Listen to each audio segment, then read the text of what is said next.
Hi guys, how are you doing? So iOS 26.2 has officially been released and these are some changes you can expect.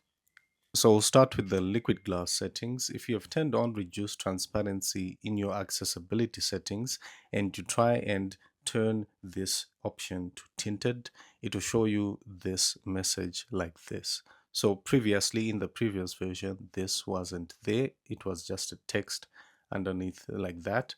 But here it will show you that you cannot change the preferred look whilst you have reduced transparency on, so you can either turn off and use tinted or you can cancel.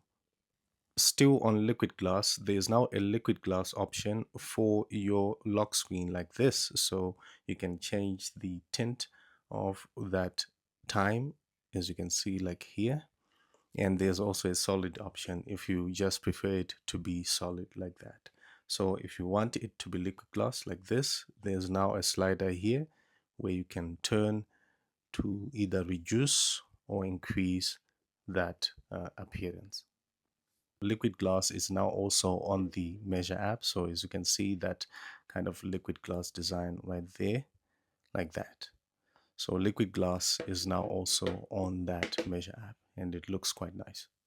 Then we'll go to AirDrop settings. So there's now this setting, manage known AirDrop contacts, where you can actually manage people who are not part of your contact list. So you can create a new contact and they will be added as your AirDrop contacts using the use of a single use code.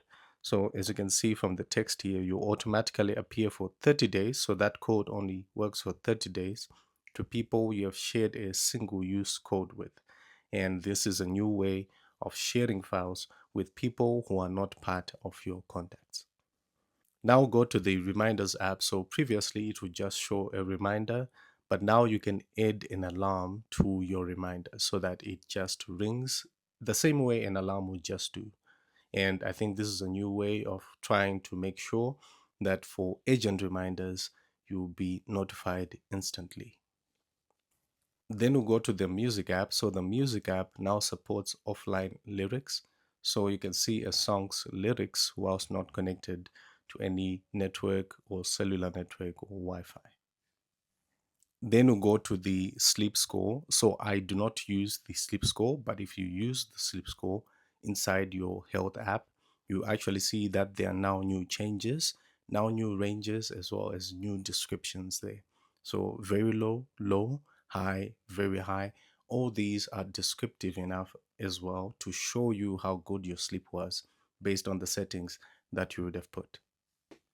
Then we'll go to the Freeform app. So the Freeform app now supports adding tables. So you can actually add a table like this.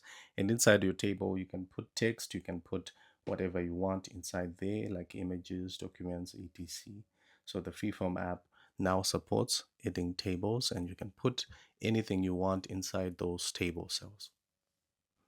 Then for your passwords app, there's now this setting, show excluded websites. Basically, what this shows is just a list of websites where when you sign in into that website, you do not save the password and you just show you that list, or websites you do not want to kind of save your information from. Then I'll end with a security update. So as you can see from the Forbes.com website, Apple confirms attacks on all iPhone users and must update. So Apple is encouraging people to update to iOS 26.2. And also there's a full list on the Apple support website of the security content of iOS 26.2.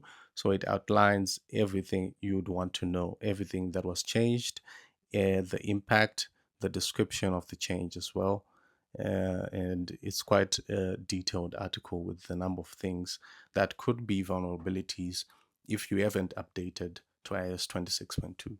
So there are quite a number of changes. I just showed you the ones that might be relevant to you and that might make sense to you. However, which one are you most excited about?